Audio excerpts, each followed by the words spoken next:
I'd like to spend the next few days talking to you about the man who struggled to believe.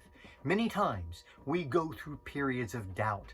The man I want to talk about we find in the New Testament, and his name is Thomas. Now, we don't know a lot about him individually. He's mentioned along with the other apostles, and he's spoken of often in the context of the group, but individually, he doesn't really stand out except in John chapter 20. Many of you know the story. In John chapter 20 and verse number 24, the Bible says this: "Now Thomas was one of the 12, called the twin, was not with them when Jesus came. So other disciples told him, 'We have seen the Lord.' But he said to them, 'Unless I see in his hands the mark of the nails, and place my finger into the mark of the nails, and place my hand into his side, I will never believe.'" He was really struggling to believe. He had seen the crucifixion. He had seen Jesus placed in that tomb, and he was struggling to believe. And so, why did that happen? Well, first of all, it's very clear from the context, he was not with them. He was not in the place where God could really deal with him.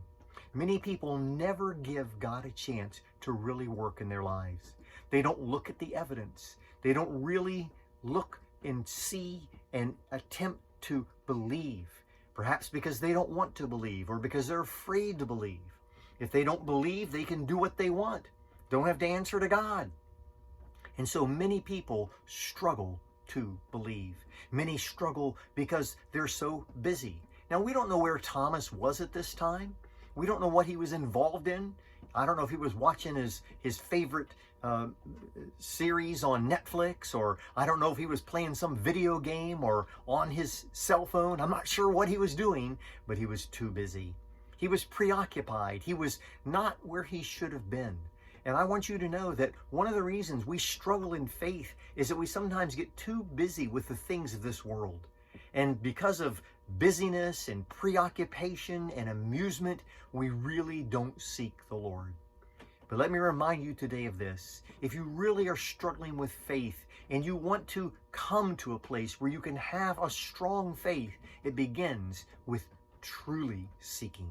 The Bible says in Jeremiah 29:13, "You will seek me and find me when you seek me with all your heart."